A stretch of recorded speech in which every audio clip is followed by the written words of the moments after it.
All right, let's quickly review here, and if you answered a question yesterday, you're not allowed to answer right now. What? Okay. We will lift that restriction. No, we're gonna try to get some of the silent numbers. What's that? Are we allowed to veto that? No, this is a dictatorship. No Republican dictatorship. Can we have a revolution? Well, that's up to you. All right. How old do you have to be a member of the Senate? Get the easy ones here. 30.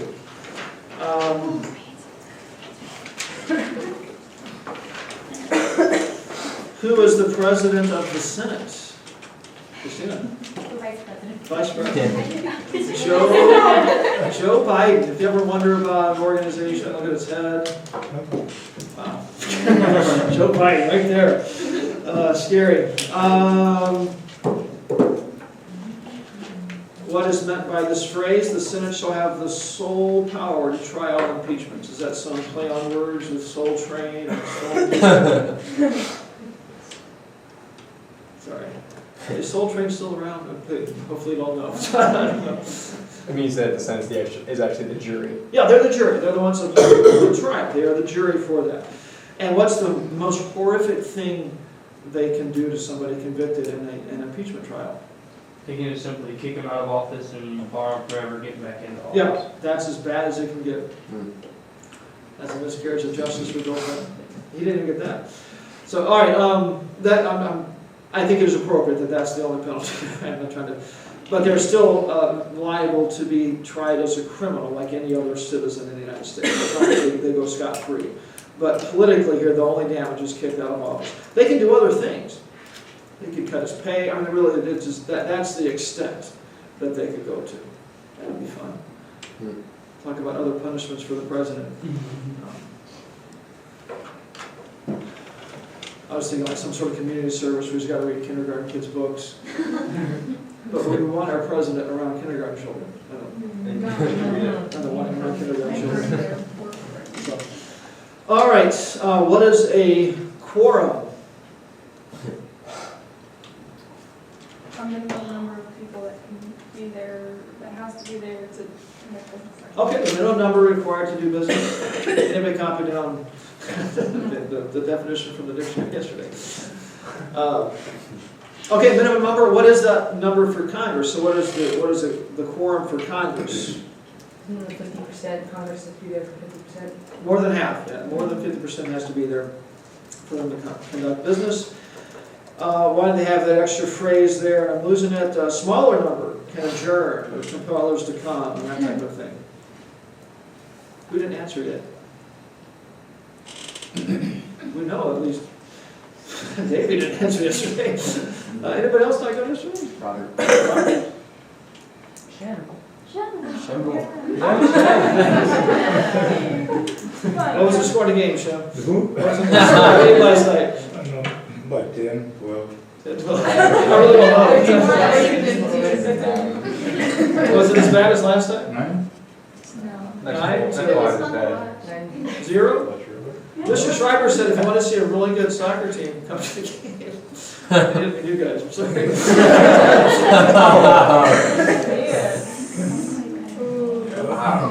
Alright, so 9-0? Okay, so Robert, why do we have this? Why can a smaller number adjourn and that kind of stuff?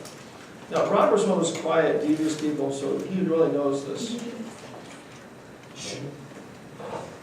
Maybe.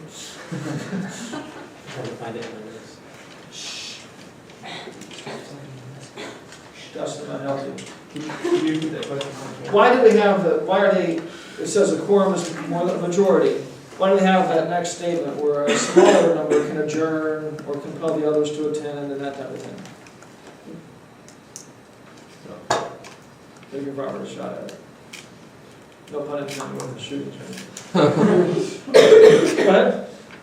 Is that because if they're in the middle of a session, everybody walks out on them, then they can have the power to leave? Yeah, they can end the session for the day, or the group that's there assess some penalty for everybody who doesn't come back, or gives them some power to do that. So, all right, Bethany, since you were so eager there in the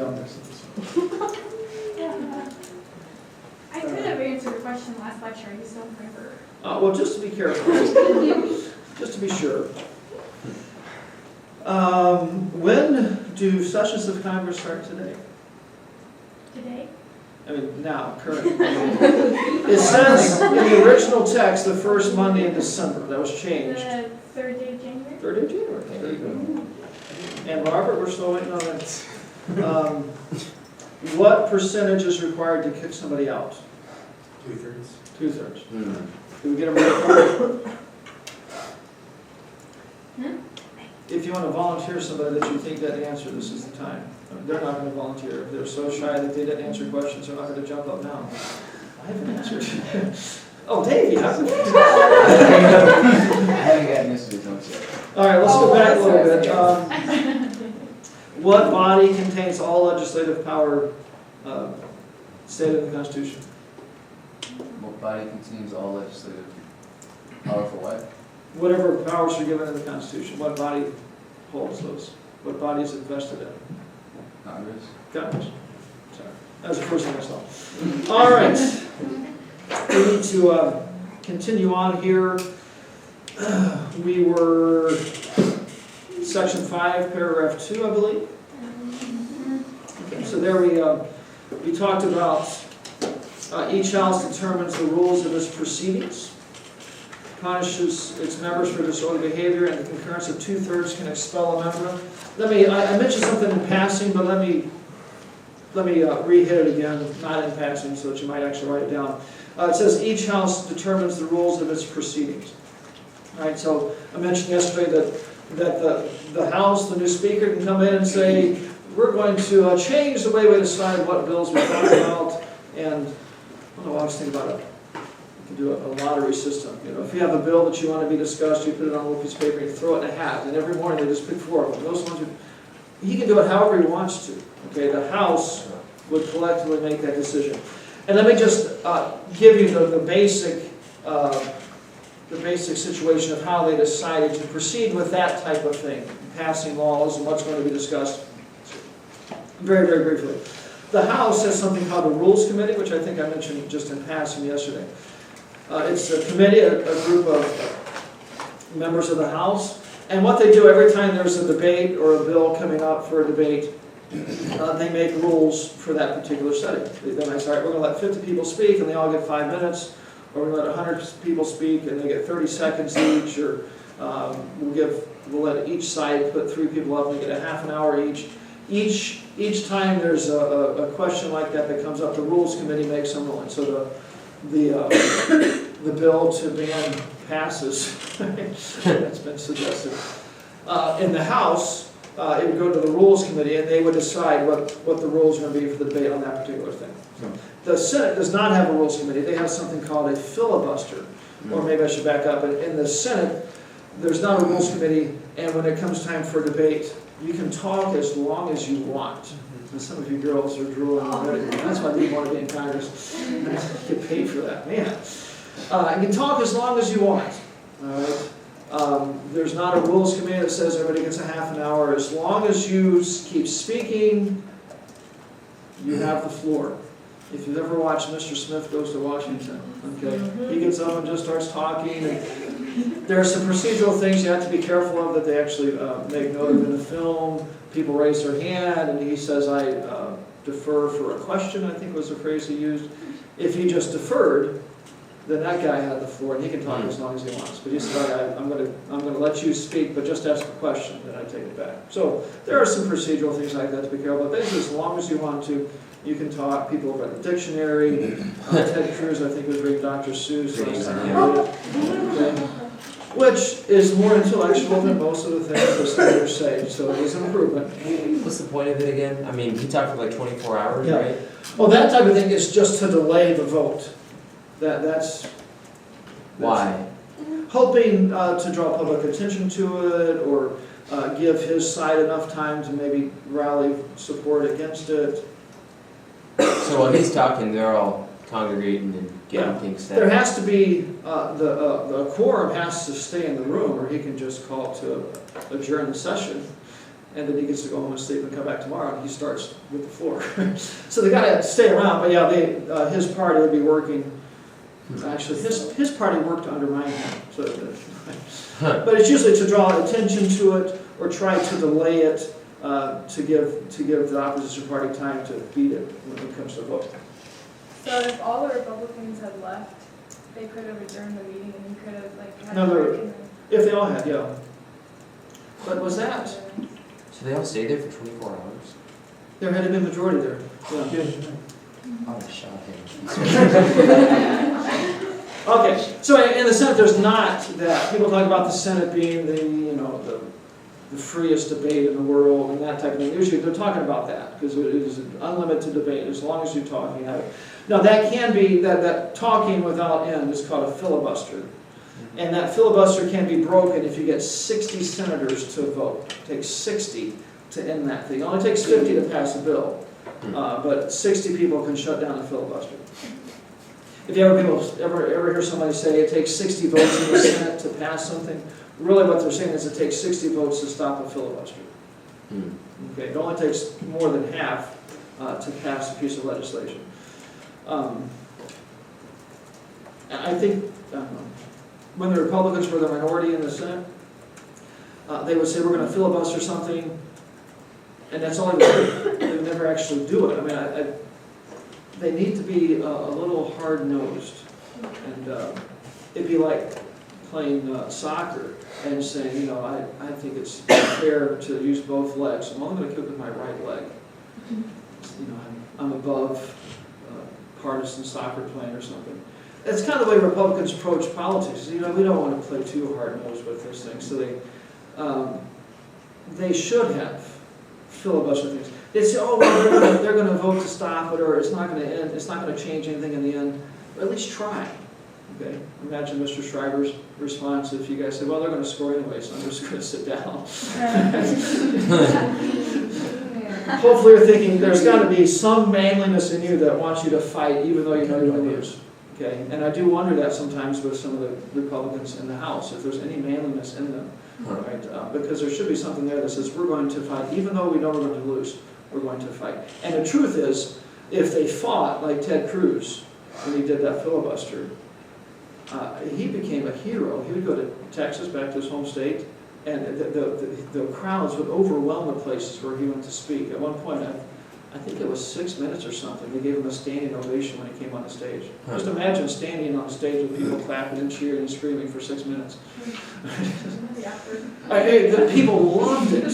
Okay, so they say, oh no, it'll never work, but they've never tried it. So anyway, that's a filibuster. So the point is they each get to pick their own roles, and it's just that they make that decision. So one more rabbit trail, which I know you like. Back. When was this? Back under Bush, the little kids running around in elementary school. He appointed a bunch of judicial nominees, and the Senate was controlled by Democrats, and they were just delaying, refusing to let the votes come up. They threatened to filibuster the vote if it ever came up, and the Republicans were so stupid that they never actually brought the thing up to vote to make them filibuster. But anyway, delayed. Some Republicans talked about what was called the nuclear option. You remember hearing that phrase? You'd have been little kids. Okay. All that was just saying, well, for voting on judicial nominees, we're not going to allow filibustering. That's what the nuclear option was. It's completely within their right as a Senate to change those rules at will, and all it takes is 50% to change the rule. So that they were not manly enough to ever pull through with that. It's called the nuclear option. And the Democrats began to scream and go on talk shows about the tradition in the Senate and how could they undermine this tradition. Don't ask them about tradition when it comes to Christianity, or or a traditional family, or not allowing teenage boys into the women's locker room when the boy claims he's a girl. Right? There's an ordinance in Houston that would make it a crime for the girls to complain. They would be the ones committing the crime. They would be discriminated. All right? Forget tradition there, but in the Senate, they're all over tradition. Okay, with that nuclear option. So the point is, they each get to make the rules. The rules that we have now have been established basically from the beginning, And there's some precedent there that we shouldn't just throw out without thinking, but they could change that rule. The Senate could say, you know what, we like that Rules Committee, and start doing it. And the House could go the other direction. That'd be fun, 435 people that get to speak as long as they want to. Maybe they get nothing done, and that is a fun thought. So. All right, let's go on. Paragraph 3.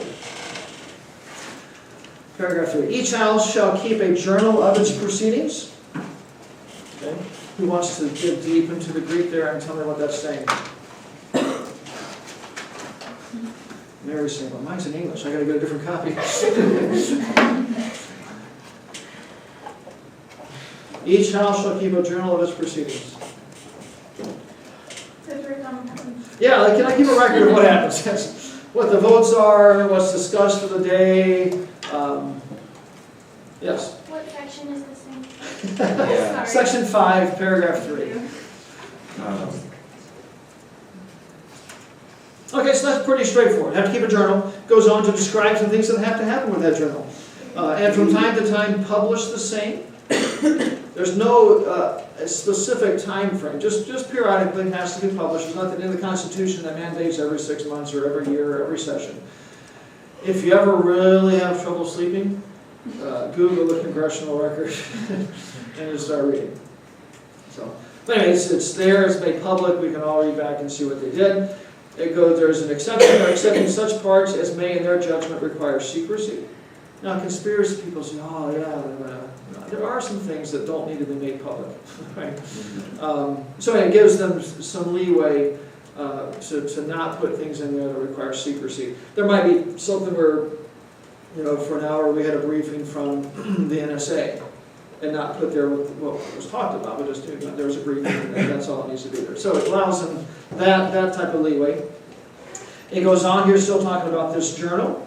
The yeas and nays of the members of either house on any question shall, at the desire of 1/5 of those present, be entered on the journal. Yeas and nays. What are we talking about? Yeses and nos. Yeses or nos, how they vote on things. Okay? And it doesn't just say laws. On any question shall, at the desire of 1/5 of those present, be entered on the journal. So if John Boehner got up and said, all right, let's vote on pizza or subs for sandwiches, subs for lunch. And, you know, there's a vote, you know, yeas and nays for all of that. If 1/5 of those that are there say, I want this in the congressional record, it's recorded. You can look up and see if you're a member of the House wanted pizza or wanted subs. All right, so anyway, that, a very low bar there to get something entered. Can anybody think why it would be intentionally a very low bar, 1/5? And just of those present, only 1/5. Jacob wants to answer, just because he's the most evil and what do you call it? Conniving and corrupted. live up to my name. Yeah. Maybe a better way to say it is he actually understands a little bit of how wicked human nature is and how it can be used to abuse power. Why would only 1/5? Somebody else? That way they can be more accountable to the people, and if there's like it's just so that the House doesn't have too much power with people. Like, Okay, they're partly really that. accountable. Okay, yeah, they want to make it very easy for something to be entered into the record, actual voting. Imagine the Obamacare patent, when that thing passed. Right. If it required a majority to enter something on the congressional record, the Democrats could pass the thing and then vote to not include how people voted in the record. And then everybody could go home and say, I voted against it, or I voted, and it could change with the wind, because there's no record. So intentionally very low bar to make it very easy for things to be put into the record, and intentionally so that the members of the House and Senate can't hide the way they voted on things. They really don't vote about pizza or sauce for lunch, if you're wondering. So. All right, but if they did, it could be included in the congressional record. And that would be less of a waste of time than most of the things that they do. Okay, so the congressional record of the journal of its proceedings, published periodically, secret things can be omitted, and then the yeas or nays included with a very small majority. All right, paragraph 4. Still section 5. All right, why don't you go ahead and read that?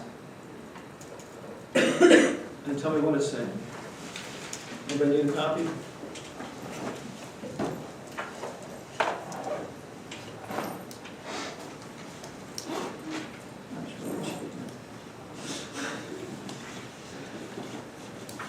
Hey, Mark, Google, a nice, is it, you just printed it? Yeah. Okay.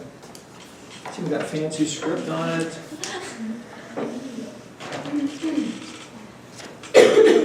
If you contact Hillsdale College, they'll send you one for free. I think the Heritage Foundation will send you one for free too. All right, what are Moses saying? I don't want you to read it, like Josh did yesterday. Dustin's got an idea? Anybody else? Yes, Caitlin. They can't leave if they're in session for more than 3 days, and they can't go anywhere other than where they're supposed to be. Okay, they can't leave? Okay, why? You don't have to answer that one, but, They're in session, why, they're supposed to be doing a job, not fooling around. okay, all right, that's true. You may think of more there. And let me paint a picture for you. The Democrats take over the Senate in the next election, and the House Republicans are wanting to push some legislation through. Why do we have a rule there that says they can't just quit meeting? So you want to go? Well, basically, because they want them to do their job, they want them they want their vote in there. Yeah, well, the House can't pass any legislation without the Senate. It is to force them to stay and do their job. That's exactly it. And you might think, well, of course they would stay there. They're senators. No. These are nasty partisan people. All right, if they had the option, the Senate, if it was controlled by the Democrats, they would say, we'll come back in 3 months. You can let the Republicans stay here and do what you want. They would, just to make it impossible to do anything. So this forces them to stay. So the particulars, it says neither house during the session of Congress shall, without the consent of the other, adjourn for more than 3 days. That means they can't quit meeting for more than 3 days. So you do have, they can take a 3-day break without the permission of the other house. But if they want to take a 3-week Thanksgiving break, they've got to get permission of the other house. They take a very long Thanksgiving break anyway, but they agree on it. So neither house can walk out like that. And then also, nor can they adjourn to any other place than that in which the 2 houses shall be sitting. You know, the Republicans can't say, you know what, we're gonna be in Patagonia, South America, and you Democrats up here, there's no email. We're going to have a plane drop mail on us once a month. We'll read anything you send us. So good luck. They can't just leave and adjourn someplace else, nor can they just quit meeting. So, and it is to force them to stay and do their jobs. Right? You really have to think how if that wasn't there, how one party could abuse things and just prevent anything from happening. No, I'm really not arguing that it would get nothing to happen. That might be good, but this prevents that. So. Okay, questions on that?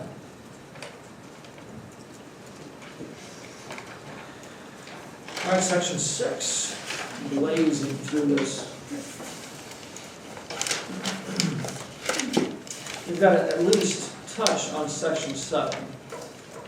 So you can propose your laws, and then you have till next Tuesday to let that thing simmer in your brain and come up with good ideas. That's scary. All right, section 6. The senators and representatives shall receive a compensation for their services. Okay? Big fancy way to say they get paid. Right? They're receiving a compensation. It doesn't say pay there. Compensation is a broader term.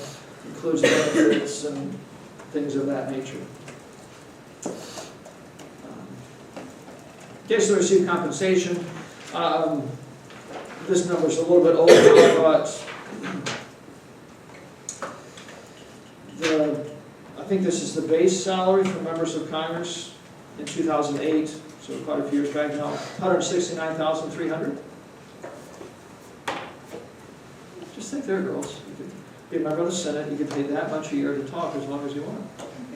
Wow. I'm jealous.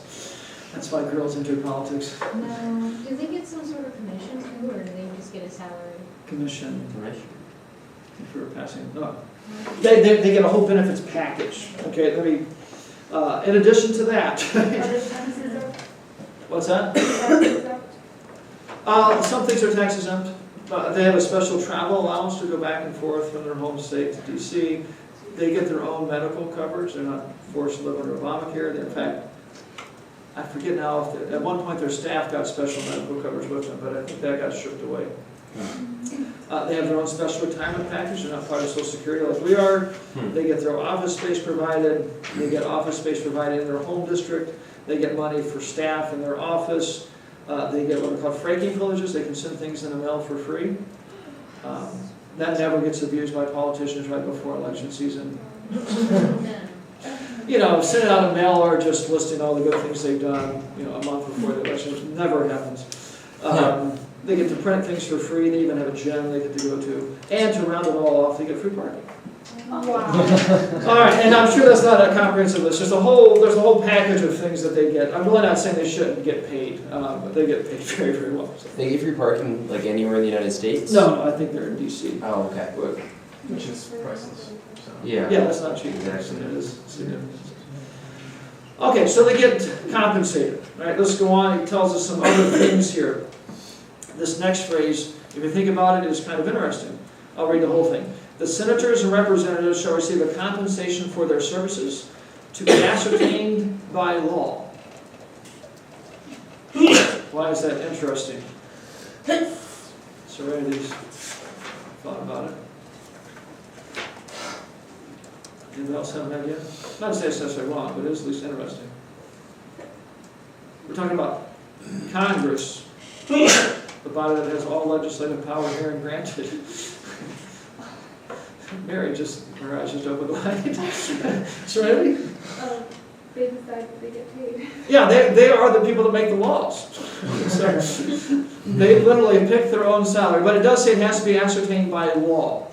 Right, they've got to pass a law that dictates what their pay is. The president could veto that. The president can veto it. That'd be fun.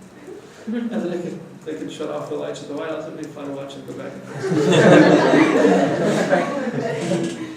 But anyway, it's ascertained by law. They get to pick it. They vote on it. It's something that's, you know, entered in. Usually it's thrown in with other things. It'd be great. And there's been some push to do this, actually have more single pieces of legislation instead of having one giant budget for the entire national government. Have a budget that deals with the military. Have a budget that funds the IRS. And pass those as independent pieces. Make everybody vote individually on whether or not we're going to get money to Planned Parenthood. And there's been some push for that. And it'd be great to see this come up individually, where they vote about their own law. It's not hidden in a bill with 4,000 other provisions. You know, all right, what are we going to get paid this year? And they vote on it. So, ascertained by law. There was an amendment added. The very last one, 1992. Number 27, that talks about this.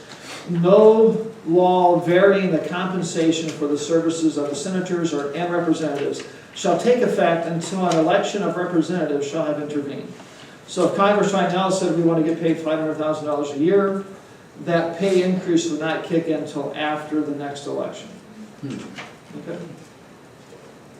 Huh. It's to at least gives the voters a chance to kick the people out that gave themselves that great pay raise. The next people will get it, but they get to kick them out. Does anybody know anything about the history of that particular amendment? It's got a very interesting history. It wasn't approved or ratified until '92. I know that seems like ancient history. I was in college. So what's that long ago? Let's see. No, I'm sorry. No, 92. I was in college. Finished my freshman year. Nobody knows it all? What was the question? Well, anybody know any, do you know the history of this amendment? Did we talk about it in American history? Very likely. You tried to raise it too much? No. This was proposed with the Bill of Rights. It never got ratified. And in the mid-'80s, at some point, a group of college students came across it. It's still hanging out there. It just needed states to ratify it. And they brought the issue up, and enough states ratified it. So there you go. Be a class project. Find another one. So anyway, it does have an interesting history, but 92 is when that thing was added. I think you can see why, we were fine without it before, but you can see why that at least gives them a little more accountability since they are picking their own pay, literally.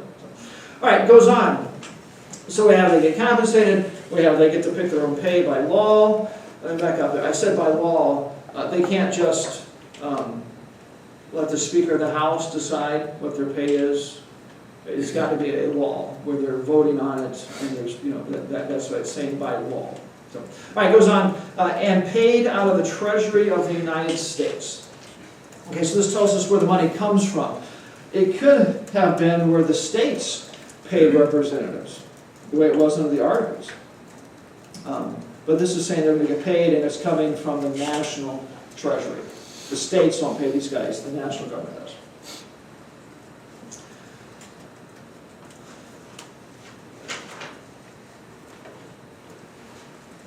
Okay. Maybe that can be the law you guys proposed, that the tuition and how room and board fees are ascertained by some sort of student body vote. You can decide how much your tuition is.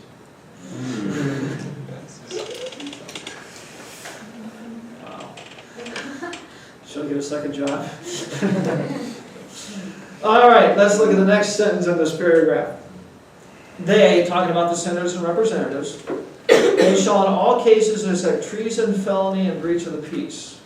Okay, forget that for now. They shall be privileged from arrest during their attendance at the session of their respective houses and in going to and returning from the same. Okay?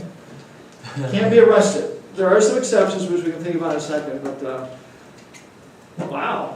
It gets even better. You get to talk as much as you want, and you can go out and commit any crime you want, and they can't arrest you until after the session. So you can't be arrested on your way to a session? Yeah, I mean, it's more talking about traveling from their home district there. So you could go 120 on the interstate and say, I'm trying to get to the Yeah, session? they cannot arrest you for that. Unless it rises to the level of treason, felony, and breach of the peace. Oh, but they can still give you a ticket, right? Oh, they can give you a ticket, but they can't haul you off to jail and detain you for 6 hours. Huh.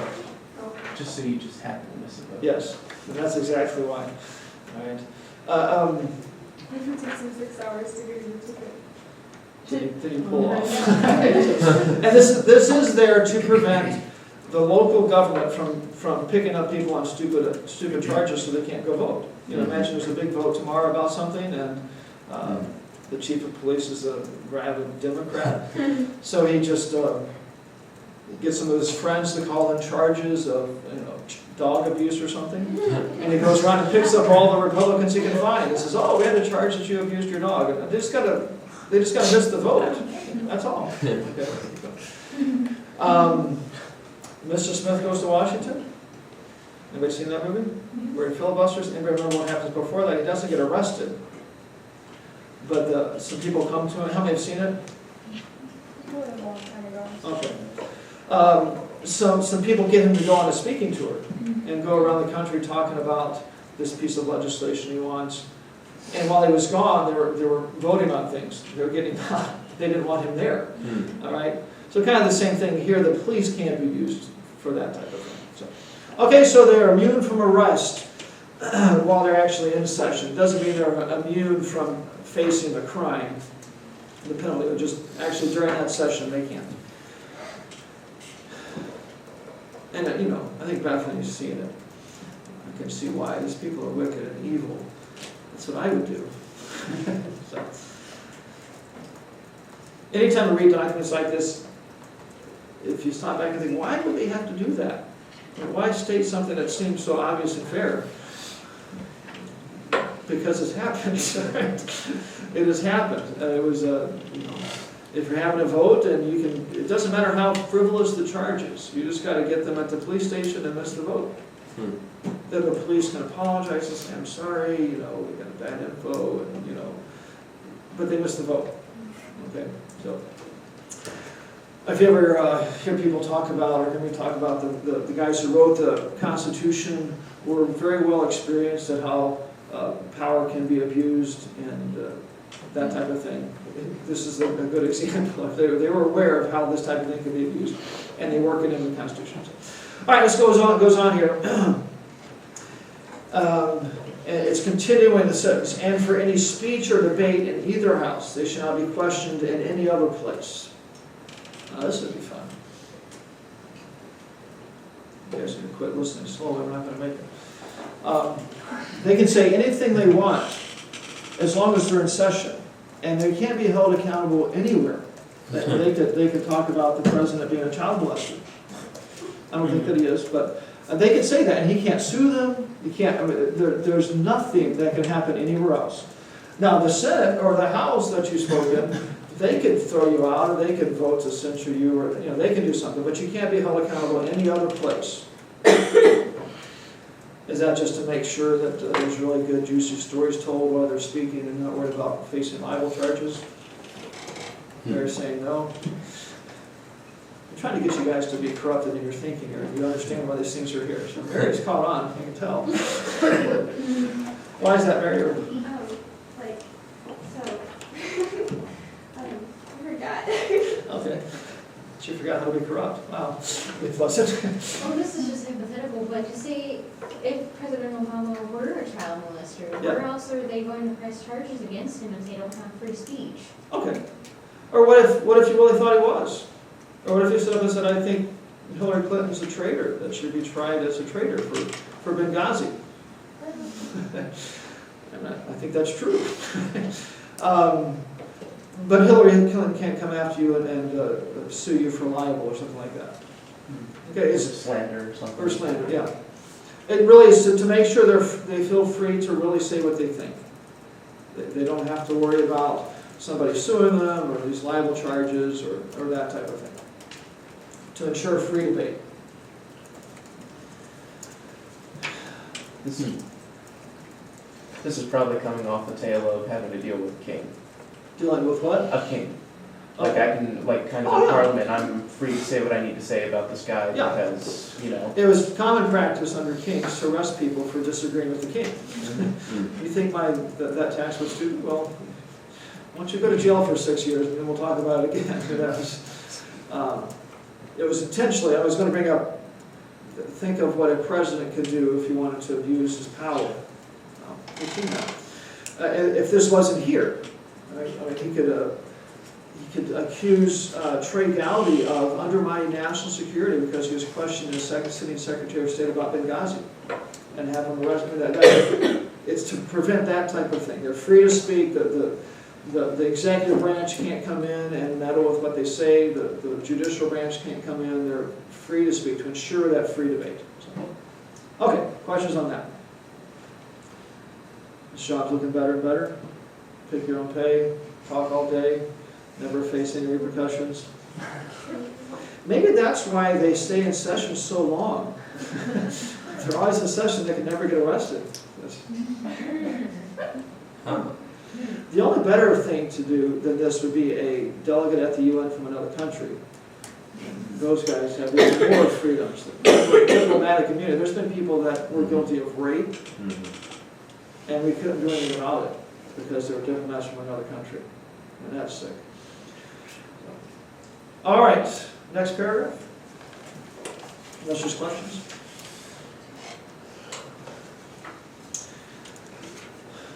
All right, paragraph 2, section 6.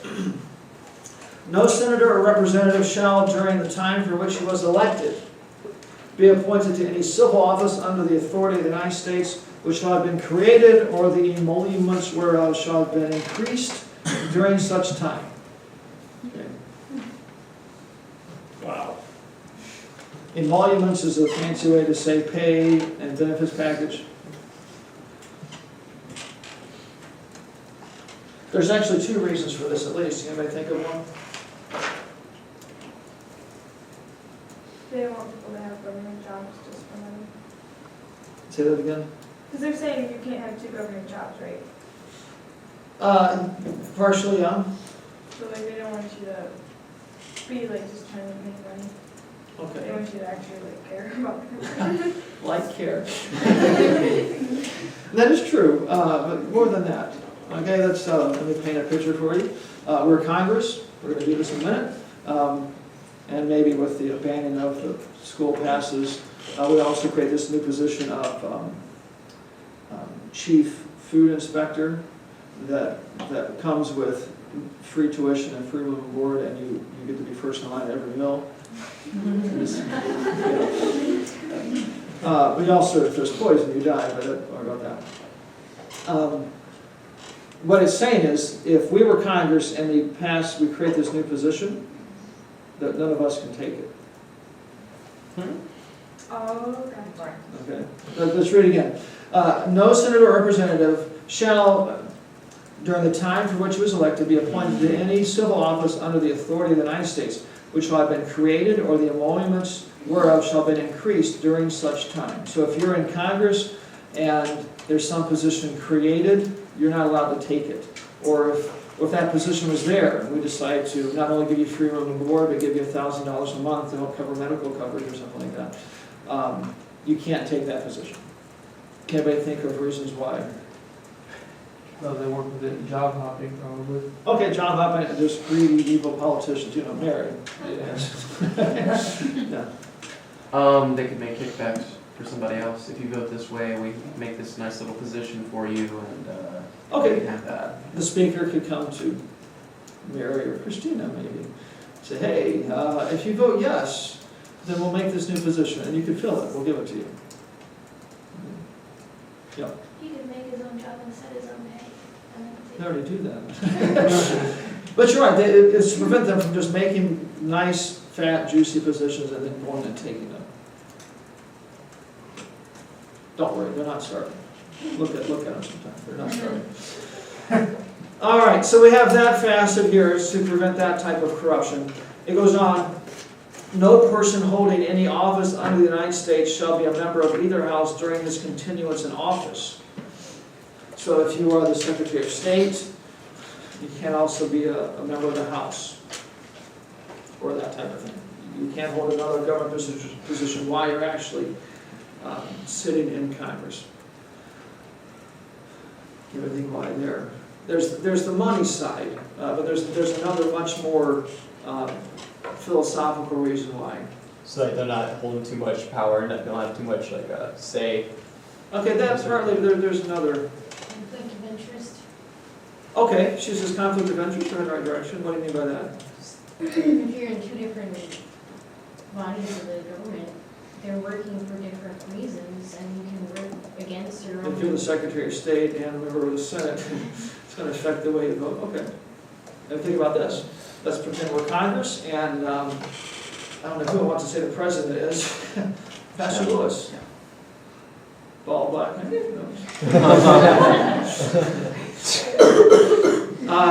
He comes to Megan, who's a member of Congress, and says, Megan, I really want this budget to pass the way I've got it. If you vote for my budget, then I'll let you be Secretary of State as well. Okay? Part of the reason for this is to ensure that separation of powers, the legislature being a distinct and separate branch from the executive. Right? If the two are allowed to be meshed, then we have the president having on his payroll multiple members of Congress, and he would expand that as much as he could, because then he would have massive leverage over top of them. So we have this paragraph partly is there for the corruption, and partly there to separate, make sure that the powers are separate and distinct. Those two ideas. The first half really is more going after the corruption. The second half is to ensure that the executive and the legislature are distinct and independent bodies as much as they can be. Okay. Question there. Questions there. Pretty understandable, most of this? Okay, that's why I start off by saying read the thing. It's not in Greek. It's in English, we can understand it. So, all right, let's just start section 7. Well, let's skip to the second paragraph. We'll pick up with this next week. But every bill which shall have passed the House of Representatives and the Senate shall be presented to the President of the United States. And we have there a description of how a bill becomes a law. How do we go from, if this is Congress here, Shem having this great idea, there's a strange issue there because he's a citizen of another country, but he's a member of Congress, that's okay. He has this great idea that he wants to become law. How do we go from that to it actually being law? How do we go from somebody saying, we need Obamacare, to actually having that be the law of the land? What has to take place there? All right. And this section 7 describes that process for us. Okay. We're going to read it and look at the actual language and what it's saying. And this is what I want to illustrate, because it is it's hard, I think, to appreciate what's really going on. It just reading it's a little bit sterile. I think running a piece of legislation through a mock Congress will help us understand a little bit of how things actually work. Sometimes members of Congress will say, well, I proposed this thing, but this is, changed so much by the time I got to the end. Right? There's been people that they propose some piece of legislation and then they vote against it because it changed so much. And you think, well, how does that happen? All right, well, we'll talk about that process and how it can be changed.